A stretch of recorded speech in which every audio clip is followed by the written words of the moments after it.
선한 사람 TV를 애청하고 계시는 성도 여러분, 추운 겨울에 모두들 건강하십니까? 지혜롭게 자기 자신의 건강을 잘 지켜가기를 바랍니다. 오늘 12월 21일 월요일 아기 예수와 박사들이란 제목으로 말씀드리겠습니다. 초대 시절에 5대 강국이 있었습니다. 아수르, 바벨론, 페르시아, 헬라, 로마였습니다. 헬라 제국의 멸망과 함께 그 바톤이 로마로 넘어가서 주도권을 쥐게 되었습니다. 때가 찬 경륜의 때에 헤롯 왕의 치하에서 예수님은 유대 땅 베들레헴에서 탄생하셨다고 마태복음 2장 1절에 대서특필하고 있습니다. 히브리서 1장 1절에 예측의 선지자들을 통하여 여러 부분과 여러 모양으로 우리 조상들에게 말씀하신 하나님이 이 모든 날 마지막에는 아들을 통하여 말씀하셨으니 이 아들을 만유의 상속자로 세우시고 또 그로 말미암아 모든 세계를 지으셨나니라. 예수 그리스도께서 유대 땅 베들레헴에서 탄생하신 것은 구속사 성취의 신기원을 이루는 것이었고 새 역사의 장이 열리는 것이었습니다. 예수 그리스도의 탄생을 믿지만은 처녀의 몸에서 성령으로 잉태하여 탄생한 사실을 믿지 않는 사람이 많습니다. 그 이유는 성령을 받지 못했기 때문입니다. 성령으로 잉태한 사실을 성령을 받지 않고서는 어찌 믿을 수가 있겠습니까? 부부간의 몸에서 출생한 자연법칙의 원리대로 탄생하였다면 원죄 유전을 받은 부모이기 때문에 예수 그리스도가 메시아가 될 수 없는 것입니다. 20세기 초의 자유주의 신학자들의 논쟁의 초점이 바로 처녀 탄생이었습니다. 오늘 우리는 성탄절을 맞이해서 조금 더 깊이 예수 그리스도의 탄생에 대한 역사를 살펴보는 것이 좋을 것입니다. 첫째, 성경은 예수님을 처녀의 몸에서 탄생했다고 합니다. 마태복음 1장 23절에 보라, 처녀가 잉태하여 아들을 낳을 것이요 그의 이름은 임마누엘이라 하리라. 이사야 7장 14절에 보라, 처녀가 잉태하여 아들을 낳을 것이요를 인용한 것입니다.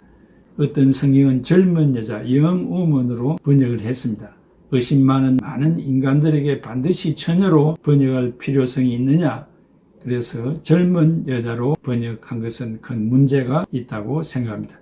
마태복음 1장 18절에 예수 그리스도의 나심은 이러하니라. 그의 어머니 마리아가 요셉과 약혼하고 동거하기 전에 성령으로 잉태된 것이 나타났더니 마리아가 잉태했다는 소식을 들은 요셉은 마리아와 헤어질 것을 결심합니다. 19절에 가만히 끊고 자요. 의인 요셉은 사회적인 파문을 생각해서 비밀리에 그만두고자 한 것입니다. 20절에 이 일을 생각할 때 주의 사자가 현몽하여 이르되 다윗의 자손 요셉아 네 아내 마리아 데려오기를 무서워하지 말라. 그에게 잉태된 자는 성령으로 된 것이라 하고 했습니다. 이런 와중에 천사가 나타나서 마리아가 다른 남자와의 관계에서 잉태된 것이 아니고 성령으로 잉태되었다고 힘주어 강조하고 있습니다. 다윗의 자손 요셉아 네 아내 마리아 데려오기를 무서워하지 말라고 당부합니다. 21절에 아들을 낳으리니 이름을 예수로 하라. 이는 그가 자기 백성을 그들의 죄에서 구원할 자라고 했습니다. 25절에 아들을 낳기까지 동침하지 않았다고 강조하였으며 아들을 낳아 이름을 예수라 하니라.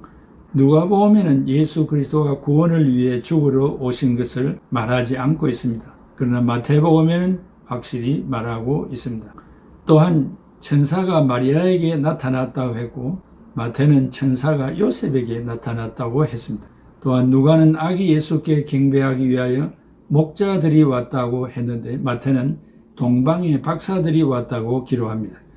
또한 누가는 요셉과 마리아가 아우구스도 황제의 호적명이 내려지자 나사렛에서 베들레헴으로 호적하러 갔다고 했는데 마태는 베들레헴에 있었던 요셉과 마리아와 함께 베들레헴으로 호적하러 갔고 나사렛에 대해서는 언급하지 않고 있습니다. 누가는 예수님의 탄생 후 가족들이 베들레헴에서 나사렛으로 돌아왔다고 합니다. 그러나 마태는 헤롯의 유아 학살이 있은 후 예수님의 가족은 애굽으로 피신한 후 애굽에서 베들레헴이 아니라 나사렛으로 돌아왔다고 했습니다. 이렇게 두 복음이 다른 부분이 있지만은 이것은 한 사건의 이 장면과 저 장면, 사건의 장면들이 다른 것뿐이고 이런 것들이 탄생 사건에 도움이 되는 기록물들입니다. 초자연적인 성령의 힘이 역사 세계 속에 개입된 것을 영감으로 기록한 것입니다. 그러나 중심 메시지는 항상 똑같음을 보게 됩니다. 그 중 하나가 예수 그리스도는 성령으로 잉태되었다는 것입니다. 마태복음 1장 20절과 누가복음 1장 35절에서 말하고 있습니다. 분명히 예수님은 처녀 마리아의 몸에서 성령으로 잉태되었고 탄생하였습니다. 둘째, 이름을 예수라 하라고 계시했습니다. 마태복음 1장 21절에 이름을 예수라 하라, 시편을 인용한 것인데 시편 130편 7절 8절에 이스라엘아 여호와를 바랄지어다 여호와께서는 인자하심과 풍성한 속량이 있음이라 그가 이스라엘을 그의 모든 죄악에서 속량하시리로다. 시편 기자도 미래에 올 메시아 시대를 예견한 것 같습니다. 마태는 이 구약의 예언이 성취된 것을 말합니다. 예수는 히브리어로 여호수아입니다. 뜻은 여호와는 구원이다라는 말입니다. 그러므로 천사로부터 받은 계시의 말씀은 구약 시대부터 약속된 것이요 자기 백성을 그들의 죄에서 구원하실 분이라는 것입니다. 이사야 7장 14절로 확인된 바인데 그러므로 주께서 친히 징조를 너희에게 주실 것이라. 보라 처녀가 잉태하여 아들을 낳을 것이요 그의 이름을 임마누엘이라 하리라. 임마누엘의 뜻은 하나님이 우리와 함께 계시다는 뜻입니다. 예수님은 성천 전에 마태복음 28장 20절에 내가 너희에게 분부한 모든 것을 가르쳐 지키게 하라. 볼지어다 내가 세상 끝날까지 너희와 항상 함께 있으리라 하시니라. 마태복음은 첫 장에서 성령으로 잉태되었고 마지막 장에서는 세상 끝날까지 함께 계신다고 했습니다. 우리를 죄에서 구원하시기 위하여 하늘 영광 버리고 땅에 오신 임마누엘 하나님께 감사와 영광을 돌립니다.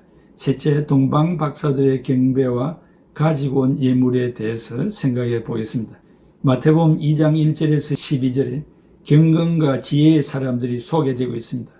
초대 시절에 동방에서 박사들이 아기 예수께 경배하러 왔습니다. 이들의 이름이 매기라고 했는데 뜻은 힘있고 영향력이 큰 사람이라는 뜻입니다. 페르시아 사람들인데 사제직을 가지고 있었고 경건과 지혜의 사람들입니다. 철학, 의학, 과학의 전문가라고 했습니다. 그래서 박사, 점성가라고 부릅니다. 별을 연구한 사람들입니다. 이들이 별을 연구하다가 이상한 별이 나타나서 동방 페르시아에서 예루살렘까지 왔습니다.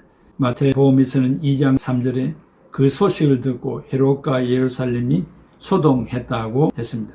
혹간 12명의 점성가 즉 박사들이 갔다고 전해지는데 선물이 3개밖에 없으니까 3명으로 압축하고 말하고 있습니다. 황금을 가지고 온 사람은 멜키올, 유향을 가지고 온 사람은 카스파르, 모략을 가지고 온 사람은 발타잘로 말합니다.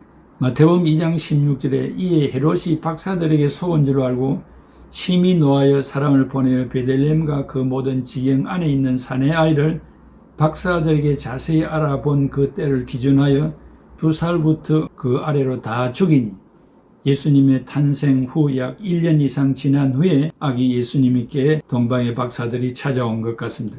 그러면 그들이 왜 찾아왔습니까? 누가복음에는 목자들이 구에 누인 아기에게 경배했다고 2장 16절에 말합니다. 마태복음에는 박사들이 경배했다고 2장 11절에 말합니다. 그들이 찾아온 이유는 첫째 왕을 만나기 위하여 왔습니다. 그들이 바친 황금은 왕을 위한 선물입니다. 유명한 세네카는 말하길 페르시아에서는 황금을 가지 않고는 어느 누구도 왕에게 나아갈 수 없는 습관이 있다고 했습니다. 예수 그리스도는 왕이십니다. 만왕의 왕이십니다. 예수 그리스도는 힘으로 통치하시는 분이 아니시고 사랑으로 통치하십니다. 예수 그리스도는 왕자에서가 아니라 십자가로 다루고 있습니다. 어떤 학자는 애굽으로 피난할 때 이 황금을 유용하게 사용했을 것이라고 합니다. 중요한 것은 어떻게 사용되었느냐가 아니라 박사들이 예수님을 왕으로 알고 바친 정성이 중요합니다. 마태복음 2장 2절에 유대인의 왕으로 나신 이가 어디 계시냐? 동방에서 그의 별을 보고 경배하러 왔노라 하니 그들은 겸손히 엎드려 경배하고 황금을 드렸습니다. 마태복음 2장 11절에 집에 들어가 아기와 그의 어머니 마리아가 함께 있는 것을 보고 보배압을 열어 황금과 유향과 모략을 예물로 드리니라고 했습니다. 두째는 왕에게 예배하러 왔습니다. 유향은 예배를 위한 향내나는 예물입니다. 바울은 빌립보 교회 헌금을 받고 향기 있는 제물이라고 했습니다. 빌립보 4장 18절 이는 받으실 만한 향기로운 제물이요 하나님을 기쁘시게 한 것이라. 유향은 예배와 희생제사 때 사용하는 것입니다. 제사장 임직식 때도 기름과 함께 사용합니다. 박사들은 예수님을 대제사장 되심을 예표한 것입니다. 제사장의 업무는 인간이 하나님께 나아가는 길을 열어주는 것입니다. 제사장은 라틴어로 폰티펙스인데 다리를 놓는 자라는 뜻입니다. 예수 그리스도가 바로 이 제사장의 임무를 감당하신 것입니다. 그러므로 예수 그리스도께 유향을 바친 것은 적합한 예물입니다. 예수님은 유아기 때부터 왕의 거룩성을 소유하셨습니다. 예수님은 율법의 요구를 다 이루셨고 십자가에서 죽으심으로 세상을 구원하셨습니다. 셋째, 예수님의 죽음을 준비하러 왔습니다. 모략은 죽음을 준비하는 방부제인데 시신에 바릅니다. 니고데모는 예수님의 장례를 위하여 100파운드의 몰약을 드렸습니다. 예수님이 십자가를 지시고 내가 목마르다 하실 때 로마 군병들이 모략을 탄 포도주를 입에 대니 예수님은 거절했다고 마가복음 15장 23절에 말합니다. 마치 효과가 있는 모략을 거부하시고 순수한 고난을 그대로 감당하셨습니다. 마지막으로 예수님께 가지고 온 황금은 예수님의 왕되심을 증거하는 것입니다. 유향은 하나님과 인간 사이에 다리를 놓는 제사장 되심을 증거하는 것입니다. 모략은 모든 사람을 위하여 죽기 위해 오신 분임을 증거하는 것입니다. 그러므로 동방의 박사들이 가져온 세 가지 예물에는 깊은 뜻이 있습니다. 예수님이 이 세상의 구주로 오셨음을 계시한 것입니다. 우리들도 이러한 믿음을 가지고 아기 예수님에게 경배하고 예물을 준비하여 드리는 성탄절이 되기를 기원합니다. 기도하겠습니다. 자비로우신 아버지 하나님, 좋은 절기를 주신 것을 감사합니다. 아무리 생각해도 이 위대한 하나님의 말씀을 들을 수 없는 범죄 타락한 인간들이었는데 이것들을 구원하시기 위하여 하늘 영광 버리시고 이 땅에 찾아오신 예수 그리스도의 탄생을 축하합니다. 동정녀의 몸에서 성령으로 잉태하여 이 땅에 탄생하신 예수 그리스도를 환영합니다. 동방의 박사들과 목자들처럼 우리들도 정성을 다하여 예물을 준비하여 주님에게 경배하고 예물을 바쳐 드리는 저희들 되게 하여 주시옵소서. 예수님의 이름으로 기도하옵나이다. 아멘. Holy night, the stars are brightly shining.